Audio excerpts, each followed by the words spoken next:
All right, I gotta figure out how to speak here for a minute. Happy birthday. Y'all gonna make me cry. All right, she was here to make y'all feel good. I'm here to actually insult you. So you're gonna be crying for a different reason now. All right. I would first like to say how honored I am not only to stand here in front of this beautiful family and friends of people I'd like to call my peers for about 5 years of torture, but I would also like to say how crazy it is to think that when I was a 6-year-old, chubby looking, good looking kid though, I needed speech therapy in order to speak at all and cried the first day I could even say the word saxophone. And I can say it perfect now, I swear.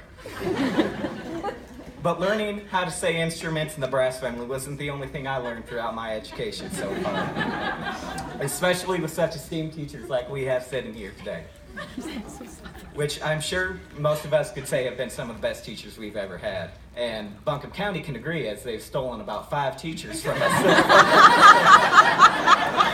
Keeping a list of all that they've taken, trust me.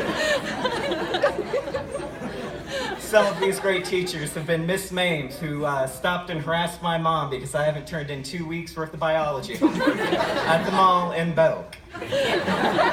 Really was a great time for myself.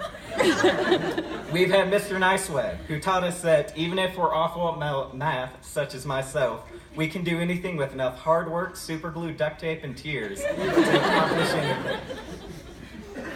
It's through these academic and non-academic, looking at Mr. Summers with the Ode to the Orange, who I have sent the bill of 5 years of therapy to. It's through these lessons that I believe we have been molded into the quintessential perfect graduating class of 2017.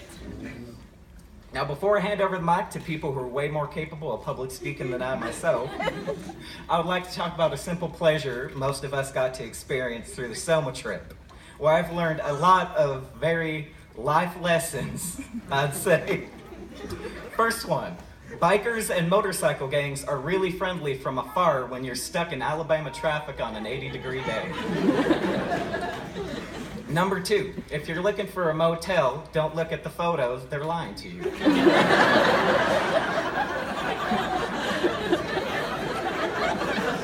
When strangers are knocking at your door on said motel, do not open.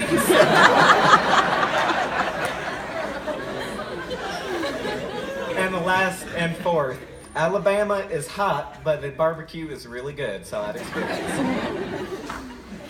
But without this wonderful experience, I wouldn't have the pleasure of August or any of these friends being able to really connect with half of them. And so, to end this potential train wreck of a speech, I would like to end with an excerpt from, let's see here, Sylvia Plath's The Bell Jar. Yeah, I pulled out all breaks for y'all here today, so let's see. I saw my life branching out before me like the green fig in the story. From the tip of every branch like a fat purple fig. A wonderful future beckoned and winked. One fig was a husband and a happy home and children. And another fig was a famous poet. And another fig was a brilliant professor. And yet another fig was E.G. Never heard of him. You can't ask me that. I don't know. The amazing editor, apparently. The other fig was Europe and Africa and South America. Another fig was Constantine and Socrates and Attila. Don't go for Attila the Hun, guys. We have enough of those today, please. And another was a pack of lovers with queer names and offbeat professors. Another fig. Another fig was an Olympic lady crew champion. And beyond and above these figs were many more figs. I couldn't quite make out all of them. I saw myself sitting in the crotch of this fig tree, starving to death, just because I couldn't make up my mind on which fig to choose.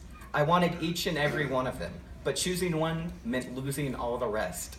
And I sat there, unable to decide, and the figs began to wrinkle and go black, and one by one, they plopped to the ground of my feet.